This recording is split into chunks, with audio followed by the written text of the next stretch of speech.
Good afternoon and good evening. Welcome to Traders Workshop. I'm your host, Tom Schneider, CMT with NinjaTrader Traders Workshop, where we like to bring on the NinjaTrader ecosystem partners, help you learn more about what can you add to your tool set, become better traders. Before we get into the good stuff and we bring on our next guests, I do want to remind everybody that futures and options trading contains substantial risk, is not for every trader. You could potentially lose all or even more than all of your initial investment. That's why we recommend you use risk capital. What is risk capital? Money you can afford to lose. It doesn't keep you up at night, doesn't extend your retirement horizon. I also want to remind everybody that past performance is not indicative of future results. And what we talk about here on the show contains neither trade recommendations nor financial advice, but should be taken for educational purposes only. With that out of the way, it is my pleasure to welcome back onto Traders Workshop the founder of Go No Go Charts, Alex Cole. How you doing, Alex? Tom, how are you? I'm well, thanks.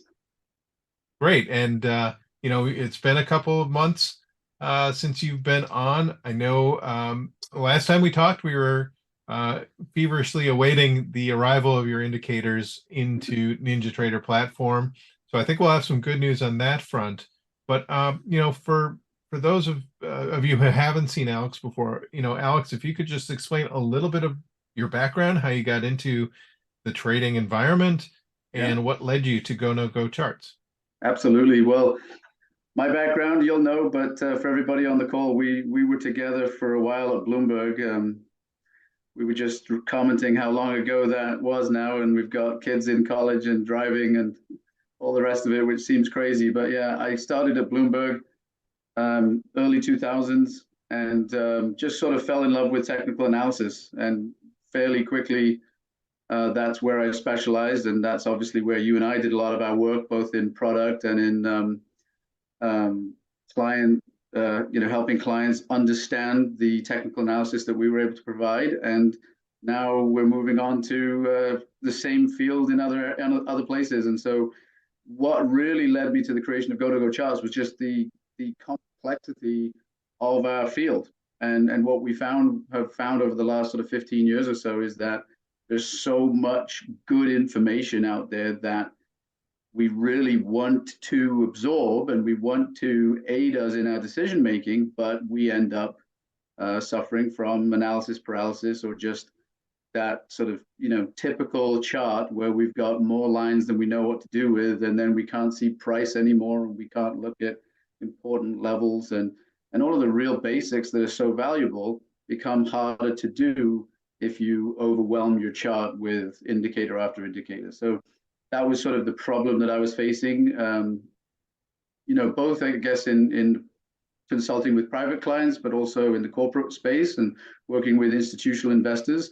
Even those with a really sound process were complaining of the difficulty of then explaining their process maybe to the buy side if they're sell side research. Wherever you're in technical analysis, we were seeing the same problem, either from the side of being new to it, not being able to understand what's happening, or from the side where you were really well entrenched in your career as a technical analyst, but having difficulty explaining what you're seeing or what you're doing, either to yourself or to others. And that's where we were. And so Go No Go Charts was an attempt to take the information that over the course of that sort of 15 years we'd found most valuable and put it into the chart, but do it behind the scenes so that we then end up with a chart that's color coded based on trend, but not complicated with too much else on there. So that's a long way to answer a short question, but hopefully that makes sense. Right. And you did bring in Tyler Wood, who did work at the CMT. We worked together, all three of us, on various partnerships, if you will, with the CMT and Bloomberg when we were working there. And Tyler's a great addition. So happy to see that you two are continuing that collaboration. I think you're skipping over something that's really cool, though. The whole tennis aspect of things, right? So Yeah. for those of you who don't know, Alex, you had more than just a passing interest in tennis, right? Yeah. I was in that world of competitive junior sports. I was a a very competitive junior, traveled the world playing for my country back home, for Wales and British squads and things like that, and then ended up in America playing tennis in college, and some semi-professional attempts before injuries and other things curtailed my career. But now I do a bit of tennis teaching on the side, and I've got a 13-year-old daughter who, for better or for worse, I don't know if I've always wondered, should I advise her against that life? It's a pretty crazy environment of a lot of pressure, a lot of stress. Tennis is an interesting game because it's non-physical, right? Non-contact, but very alone. So there's no help out there. And you go to these tournaments and you watch 11, 12-year-olds go through this emotional roller coaster, and there's no coaching, there's no nothing allowed at all. So you really have to face your demons out there as a little junior trying to come to terms with fighting against somebody else. So I don't know. I always wonder, maybe I should have advised against it, but at the same time, I look back and I have lots of good memories, and I think she's doing the same thing. So she's pretty into it at the moment. And yeah, my advice having kids as well, push them until they can't, right? Push them, don't break them, push them. yeah. My great uncle said, now not from a competitive standpoint like you were, he said tennis is a great sport. You can play it all your life. He was playing tennis well into his 70s, maybe even his 80s. Yeah, well, right? Interesting. So my grandmother, she was the number 4 ranked tennis player in the world for over 80s. a couple of years ago. Yeah, and she traveled with the British team to play the European Championship. She's got a British warm-up suit and everything, and so I just texted her, my old college roommate, and I said, hey, how old are you? Let's do the 45s. Let's try to get a national ranking. Play some doubles. So we'll see. Well, there's something for everything. That's what tells me, right? There's something for everybody. Yeah, but so let's go back. So when we talked together, when we worked together, and we were talking about technical analysis, and what part of our job was to spread the word. It was to help the clients, and not just the clients externally, but internally, of course, with people who would also need to use technical analysis in their analysis, or on the news side, that kind of thing.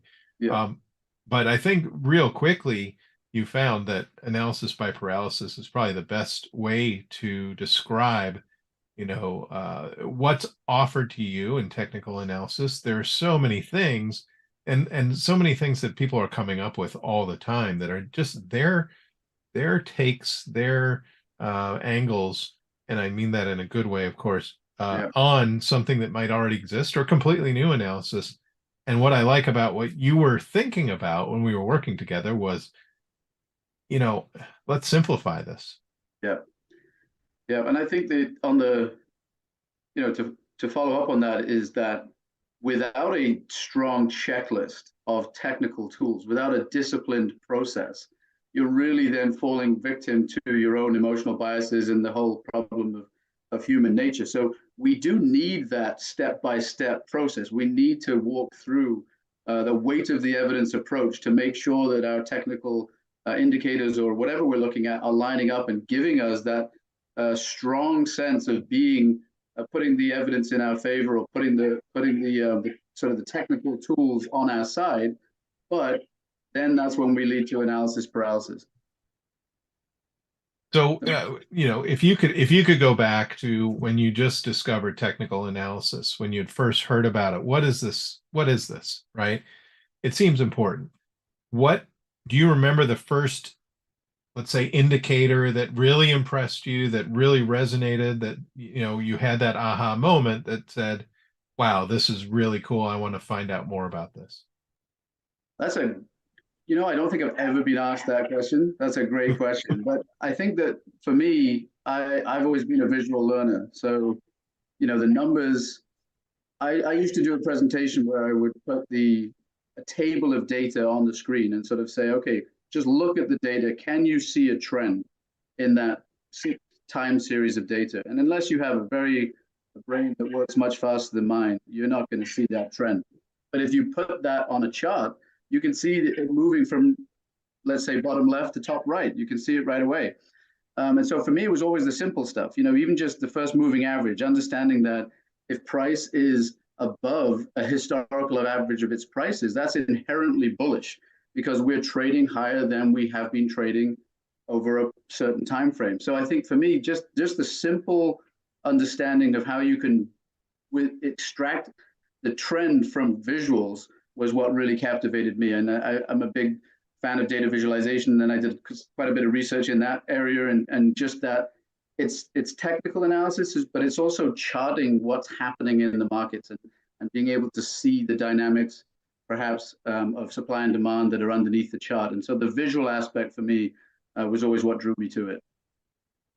Right. And the idea of numbers and tables of numbers, some people do like that. Some people are able to grasp that. I think most people are not inherently able to do what you just said. Look at this table of numbers and tell me what you see and tell Yeah, me what's valuable. And yeah, that's what appealed to me about technical analysis and about data visualization is if you could take just an immense amount of data and boil it down into a picture that's easily understandable what the meaning is, that to me is worth its weight in gold. yeah. There's a term that I still think it still gets used, but it was definitely becoming popular and used a lot a couple of years back. Was that democratization of data, right? Of big data, and that ability to get the insights from big data to the end user in a way that they could understand. And so that's data visualization. And then it makes me think of my dad used to work for British Aerospace back in the 60s, and he would talk about it's just amazing stories about, they used to call it the big machine in the room, and it would have to be kept dust free, and they would plug in their calculations. He was an engineer, and they would plug in their calculations, and it would sort of spit out these cards, and that was sort of his first experience. And he would tell me all about how revolutionary that was, that you could send in these calculations and get something spit out on a card that was just so much easier to understand. And just to think about where we are now, it's just incredible. But at the same time, I think we're just scratching the surface of what we can do with data visualization. Oh, for sure. It still boggles my mind when I see people looking at spreadsheets just to simplify the concept, right? Yeah, And yeah, I have the experience with the baseball, and one thing, teams weren't doing pitch progression analysis, and that's something we could do. We had the information, and so our developers developed that, but they spit it out in a table worth of data. And I said, well, we're halfway there, right? Now take that and let's make it visual. And I created a visual around it. And when we showed it to the one team that was doing that, they were just, this is great, because they didn't have the visual part of it. So really, I think there's a couple things, what are you trying to analyze, and then how can you bring it out in the most efficient way? Because ultimately, all of this is about efficiency.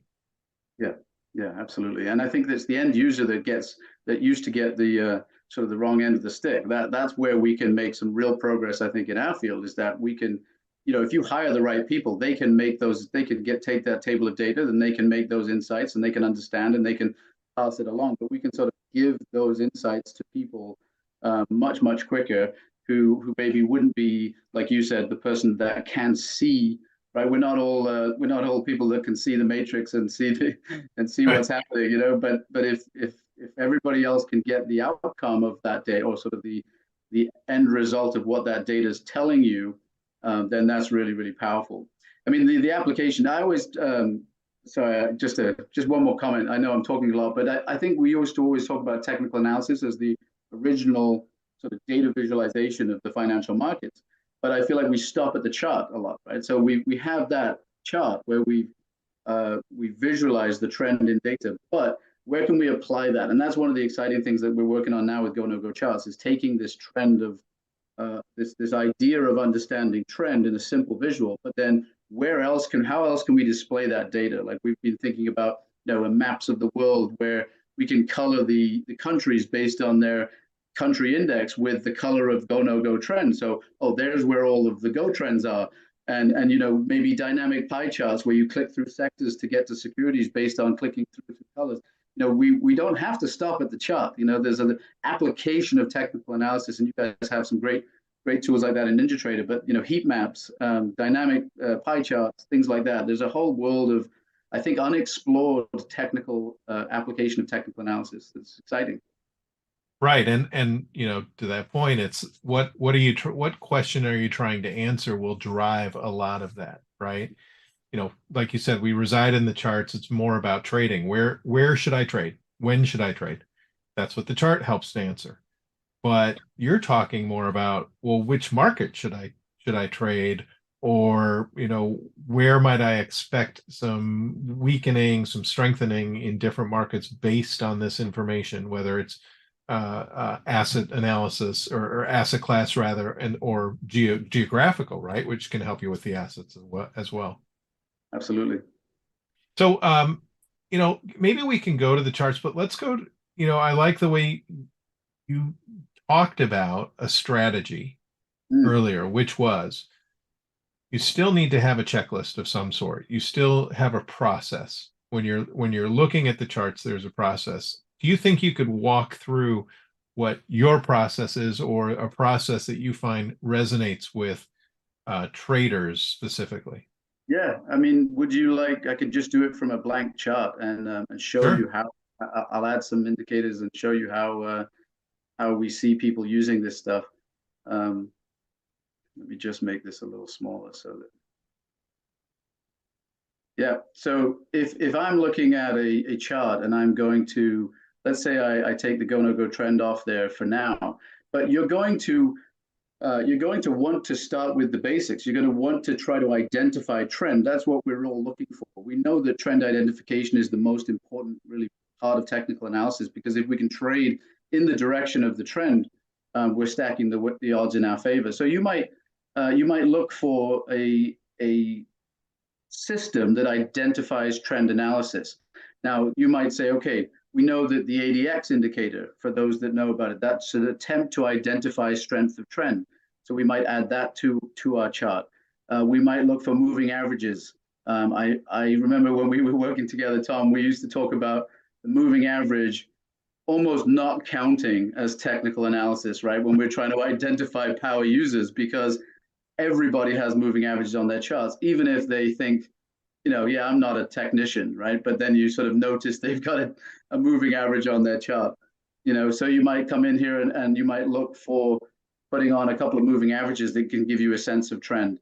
You can look for crossovers. You can, all of the basic foundational principles of technical analysis, you can start adding these to your chart to give you that sort of sense of where the trend is. Maybe you also then want to put some kind of understanding of what volume is telling you, right? You might want to sort of confirm volume as when you're looking at price and you're saying, okay, is this move that I'm seeing in price particularly strong? Let me see if volume confirms. And so you could put that on there. Charles Dow used to talk about volume as the first of the confirmatory tools that we have, right? And if price is moving higher, you want to see market participation. That's how we sort of talk about volume in go-no-go charts. It's about how many people are taking part in the move that you see in price, and is that important? We also like to look at breakouts and see if something's happening with something like Bollinger Bands. We look to see if price is moving outside of the Bollinger Bands. That's statistically significant. We know that in a normally distributed data set, about 95% of the data should be between two standard deviations. So, of course, financial markets aren't normally distributed, but anytime price moves out of a Bollinger Band, that's going to be significant information for us to pay attention to. And so you can continue to do this, and then, of course, you might want to look at something like even the first maybe of a momentum tool, like maybe something like MACD that's got a sort of an element of both, because you've got that difference between two exponential moving averages, and you can sort of then apply a signal to it to get crossovers to see, what your trend is, or what your MACD is a great indicator, because it looks at the difference between a short and a long-term moving average, and you can sort of get a sense of how prices are moving relative to their recent past. So you can add indicator after indicator and start to get a sense by following your process that maybe a trend is beginning, right? That's what we want to look for. We want to look for the beginnings of these trends. So if you look at, say, the right side of this chart, you walk through your process and you say, okay, we've got the short moving average above the long, we've got price.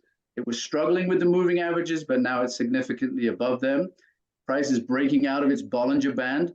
John Bollinger teaches us that, there's, in its sort of simplest form, two ways to read those bands. One, when the bands are really wide, we're going to look for mean reversion. But when the bands are narrow, that means there's been a bit of a squeeze in volatility, and we could trade the direction of the break. So I'm eyeballing this here because, of course, at this point, we're having to be a bit subjective, but this looks fairly narrow as we break to the top side of these Bollinger Bands. And then we've got MACD just barely crossing above zero, which is a bullish. It's bullish in itself because we know that means short-term prices moving higher than long-term prices. ADX, that one might conflict a little bit below 25. That sort of says not trending. But over here somewhere on the right, we could say, look, we're starting to see some signs, some constructive evidence of a trend in a new direction. But the problem, maybe it's evident already, is that this is just, that's sort of a simple process. Most of the people we work with will have a much bigger process than that. And as we haven't talked about volatility squeezes really in here. We put Bollinger on there, but there's ways to read that. You might want to add momentum indicators. I mean, think about who doesn't have RSI on their chart or some form of stochastics to get a sense of price velocity. And so you can start adding more and more to this chart, and then you lose the ability to just easily see what's happening in price in terms of levels. And also, the more you put on there, you're going to get things that conflict. Maybe you're a victim then of using indicators that are trying to tell you the same thing. And it comes down to how sort of disciplined you can be as a human being. A friend of ours, Josh Rosen, used to say that technical analysis is, you could define it in any way you want. There's so many definitions out there, but he says it's just a study of human nature, right? And how people act. And so we are allowing ourselves to become subjective the more we put on this chart. And that was sort of the problem that we're facing. And then that's when we said, let's try to put a really strong technical checklist into something that doesn't complicate our chart and makes it, in fact, easier to read. So, that's a lot. And of course, that's a lot, because there's a lot to choose from. Like you said, the redundancy you want to avoid, but even just looking at your chart, these are complementary studies, right? You've got a volatility indicator, a volume indicator, you've got a momentum indicator, you've got a trend strength indicator. There's not much conflicting, right? And still, we haven't even drawn trend lines, right? Right. Which are subjective. And so already it's a very busy chart with just what I would say, a basic smattering of common technical analysis tools from all sorts of different measure areas. And, it's your half the chart is the price action, which is really, as a trader, you want to be, keyed into. Yeah.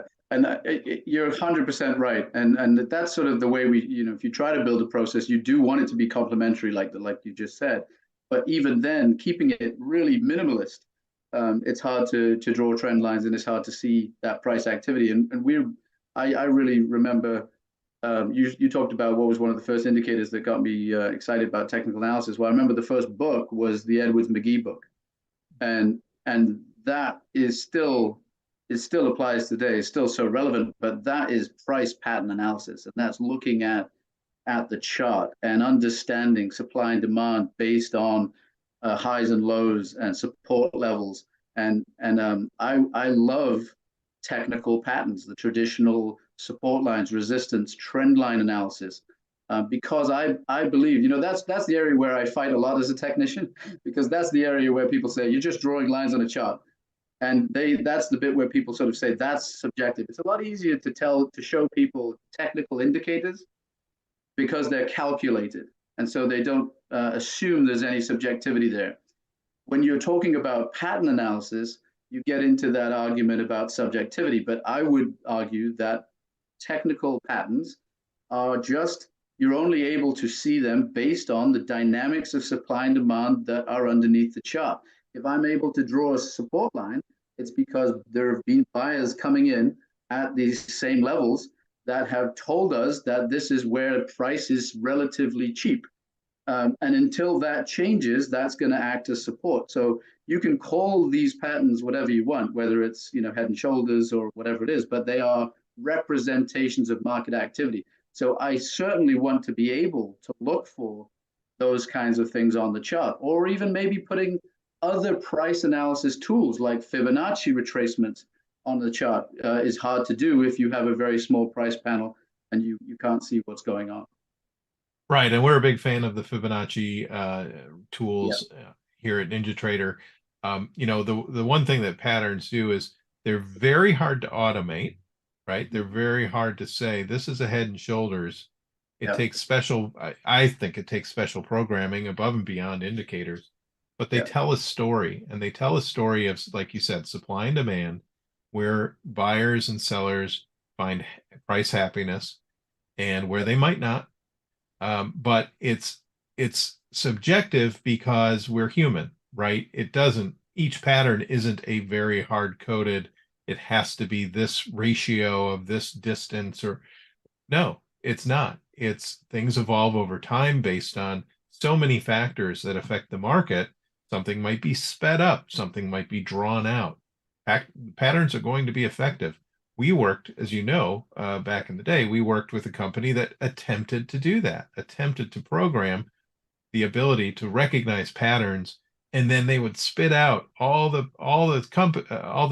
stock. It was multi-asset, right? It wasn't just the stock market.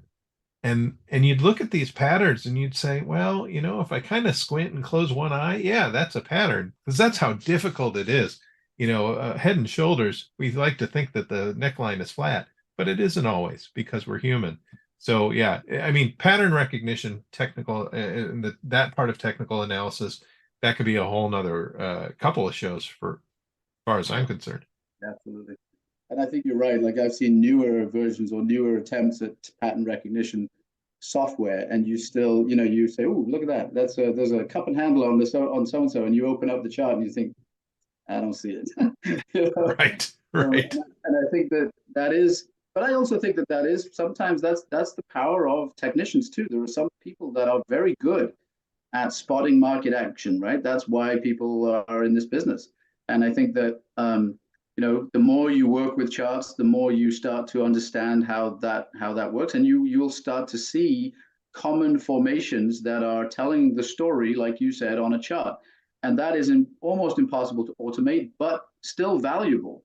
So, we find things, for example, using go-no-go charts, that color change in the go-no-go trend indicator will often happen on a break of an important level. So if we are in a downtrend and we've got a downward sloping trend line going through all the highs, and then we see the go-no-go chart break that trend line and a color change, then you're adding more weight, or more, you're putting the odds in your favor even more, and you're able to do that because you've got a sort of a nice big price panel to work with.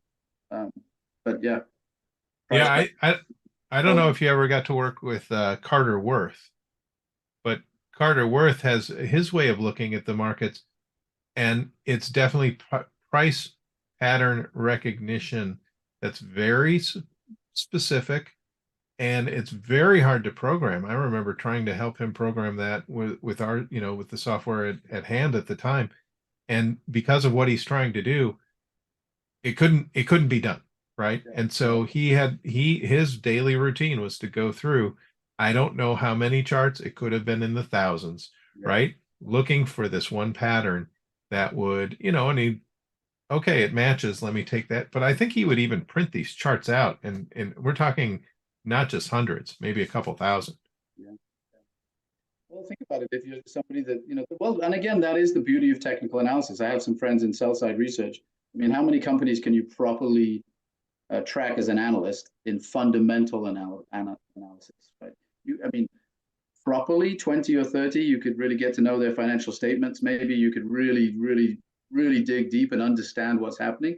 Technical analysis, you can get a sense of what's happening from the market very quickly and cover a lot of charts. I mean, we knew people that would just go click through monitors of the Russell 3000, and you know, it's time consuming, and we're all trying to make things more efficient. But it's an amazing area of study where you can get a sense of what's happening really quickly. And I mean, for you and I, where we worked in the past, it was sort of the case of you might have to talk to an oil trader in the morning, you might have to talk to a long only mutual fund guy in the afternoon, you might have to talk to somebody who's looking at FX rates in the middle of the day. So as a technician, you can get a complete sense of the technical analysis on any asset, any time frame, using a robust checklist of technical tools, and that really separates technical analysis apart.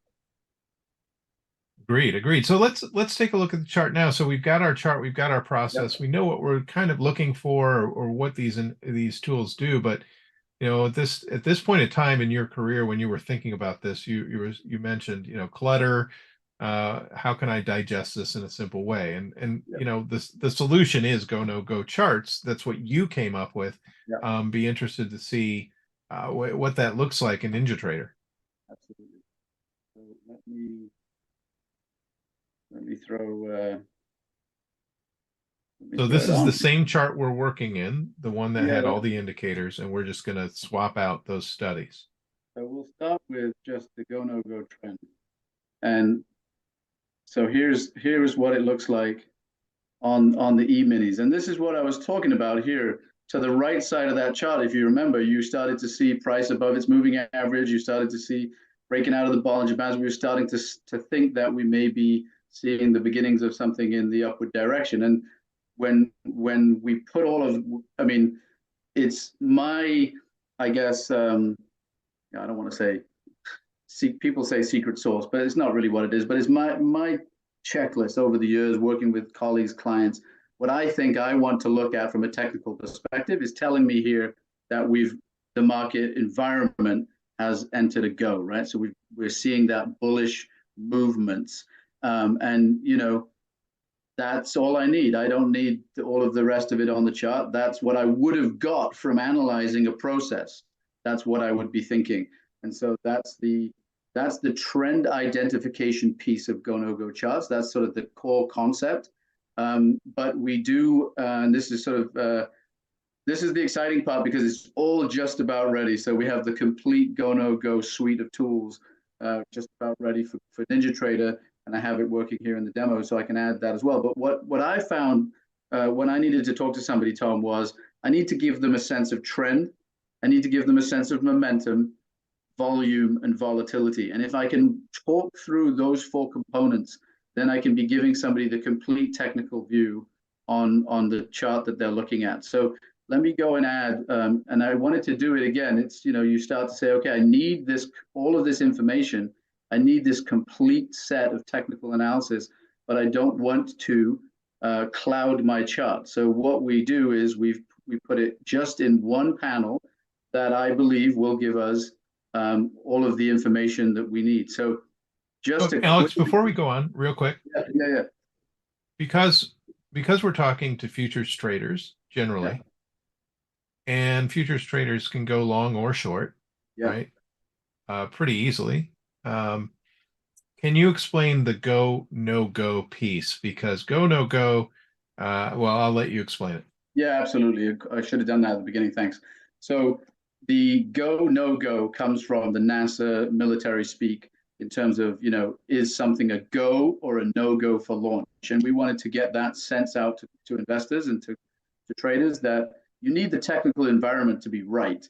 You need to sort of put everything in your favor. So that's where the terminology comes from. Now, it is a no go is our bearish trend recognition, right? And go is our bullish trend recognition. And we have multiple colors within each to try to represent strength and weakness. So when we are in a stronger portion of the go trend, we'll see the brighter blue bars. A weaker portion will show aqua bars. And then, of course, these amber bars, these are our go fish bars. So we've got go, no go, and go fish, because Jesse Livermore was quoted as saying there's a time to go long, time to go short, and a time to go fishing. If the market isn't giving you, you know, a sense of direction, you don't have to do anything. So we often see these go fish bars in transition periods between trend color change. But yes, if you are in a and I could change, we could pull up something that's in a downtrend. But if you look at even the S&P on a weekly, we were in a no-go trend for the past year, making a series of lower lows and lower highs, which is really where you start and trying to identify a trend is looking for those highs and lows. So that's the overview of the colors. And yes, no-go represents bearish territory, go represents bullish territory. But then we wanted to then incorporate that complete picture by taking the same approach to our lower panel. So I've worked with so many people that use, I know that you want to be complementary, but at the same time, there are multiple momentum indicators that look for slightly different things within that momentum space. So you might be comparing price to a previous price. You might be looking at a high price compared to the highs of a period. You might be looking at where, if you've had a significant number of days that have closed up versus days that have closed down. So those slightly different interpretations of momentum, I think there's value in more than just one of those. So we took the same approach to the go-no-go oscillator, and that was to blend those more sort of well-used and tested, robust momentum ideas into one indicator that gives me what I need from momentum. So we'll have, shorter-term inputs, longer-term inputs to, not to force RSIs in there, right? Like a normal traditional RSI with a 14 period, but then maybe we want to look at a more sensitive, faster moving RSI. And so we blend multiple inputs of momentum ideas into just one oscillator panel, which will then allow us to get the sense of momentum we need. We can still look at areas like you can see here over on the chart, when we get an overbought level here, that lines up with a high in price. When we get these oversold levels, that lines up with the lows in price. So you can look for those extremes of overbought and oversold. You can also look for divergence, of course, as we would with any good momentum oscillator. If you see price making higher highs, but the oscillator making lower highs, that's bearish divergence. So you can get those traditional momentum understanding from the oscillator. But we wanted to include also this volatility piece. And what we want to really emphasize is that momentum tools were designed really for range-bound markets, right? In the 70s, when so we're looking for mean reversion, we're looking for when prices move really quickly in one direction. But we know that they can also be helpful when in trend. There's a lot of work done by people like Connie Brown, and we know that oscillators range when in trend. But the problem with trying to find those ranges and trying to understand those ranges is it, again, can become subjective. So if you're looking at something like RSI and it's ranging from around 40 to 80 in an uptrend, well, what counts as support? Is it 42, 38? If we drop to 37, does that count as a break of support? So all of that leads then into sort of doubting what you're looking at. And so with our oscillator, we wanted to calculate it in a way where we get an objective zero line when all of the inputs are in neutral territory. So if we are in a go trend, the zero line should act as support. If it doesn't, that's our early warning that the go trend is in trouble. And then when we're in a no-go trend, that zero line, in theory, should act as resistance because there should be no excessive buying in a downtrend. When it doesn't, then that's a concern for the no-go trend. So that's our really unique piece that's a little bit different. We have that objective level that could be used as support and resistance. And then just to sort of finalize, sort of sum it up, that grid you see is our volatility indicator because we used to talk about it, Tom. I think it might have been you that told me this in the old days, but we used to talk about squeezing a tube of toothpaste, that if the toothpaste eventually you squeeze it enough, the top will blow off. And that's that volatility. We're looking for those areas of reduced volatility, compressed volatility, because that can lead to significant moves. So when our oscillator rides the zero line, that means that momentum has been stuck at neutral. There's been a tug of war, very little directional momentum as it rides the zero line. And we allow the grid to build until it gets to a max. And then we watch it and we look to see in which direction it breaks. If it was this no-go trend at the end of the chart here was going to continue, we would have seen this squeeze broken to the downside. That's what you'd expect. So when it gets broken into positive territory, volatility squeeze broken into positive territory, that then leads the color change to amber goldfish bars, which follows up with aqua bars. So we've now got that complete sense of what's happened technically, and hopefully we don't need to add anything else to our chart. The only other thing that was in there, because we talked about it earlier, is a sense of volume. When this oscillator goes to dark blue, then we know volume is heavier than it has been on average. So there's now, for me, trend, momentum, volume, and volatility, and I can walk into a meeting with somebody and we can talk about the technical analysis on a chart, and hopefully it's something that they can understand as well. Oh, I like that. You know, the volume to me is often underplayed or even not even a consideration. And see it here on the chart in a different way, right? I don't need those histogram bars and do that calculation. Is it increasing? Is it decreasing? Is it above its average? Is it below? You know, those are nice to have. I don't want to discount them.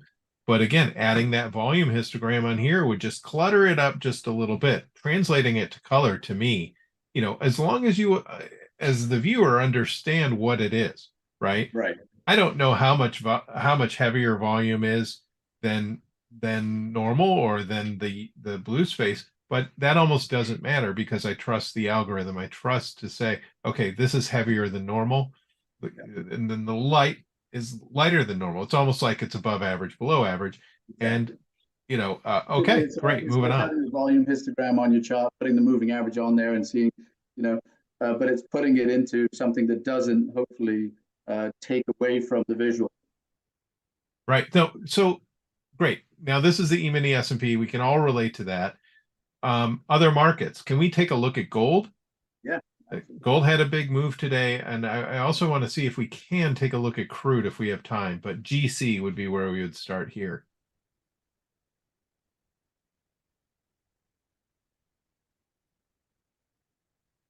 Let's see if it's loading. There we go. Yeah, you can see the big move today, right? Yeah. You know, it's up. Well, you can see it's up. What is that? 2%. It's 40 handles. Making new highs, right? New recent highs anyway. But it doesn't really matter what the asset class is. No, not at all the time period. Now this is a beautiful, just as an example, this is just to walk somebody through the life cycle of perhaps the move here in gold. You see how in a no-go trend at the beginning of the chart, oscillator should stay below zero. It doesn't stay below zero, it breaks above on heavy volume because we've gone to dark blue. Then that amber go fish turns to blue and aqua go colors. And then we look to see if that's supported by the zero line on the oscillator, which it is through that whole move as the go-no-go trend continues to paint blue and aqua bars. Now towards the, when is this? In February, you see that move down was preceded by a break in the oscillator. That shouldn't have happened. We should have found support again here. And then it entered the no-go. And again, now we're back above zero and in go bars. But what I like about this, Tom, is that you can, you know, throw on some trend lines, some whatever you know, because the price panel is what it is. It's very big and easy to see, and you can see how on this most recent move, you know, we were clustering around these support levels that was from prior resistance. We were sort of struggling with it, but we were managing to stay sort of in touching distance of the support level, and now we've broken higher, right? So you can see that because it's right there on the chart, and you don't have to you don't have to find your price movements because there's nothing else on top of it. Well, and I don't think you're going to replace trend lines, right? I don't think it's very hard to make automatic trend lines. I think you can do it. Pattern recognition, you know, right. Just lines everywhere because this, you know, you're as good as the programming at that point, right? And it's tough. And right, so nothing will replace trend lines and what you see with your eye. I like that. Let's do a quick look at crude before we wrap up, because I do, you know, crude has been an interesting thing, of course, with the fundamentals. Fundamentals have changed. Crude has hit a new level. We'll see what it looks like. You know, we've gapped up in crude. So I just want to see how this adapts to, kind of anomalous pricing.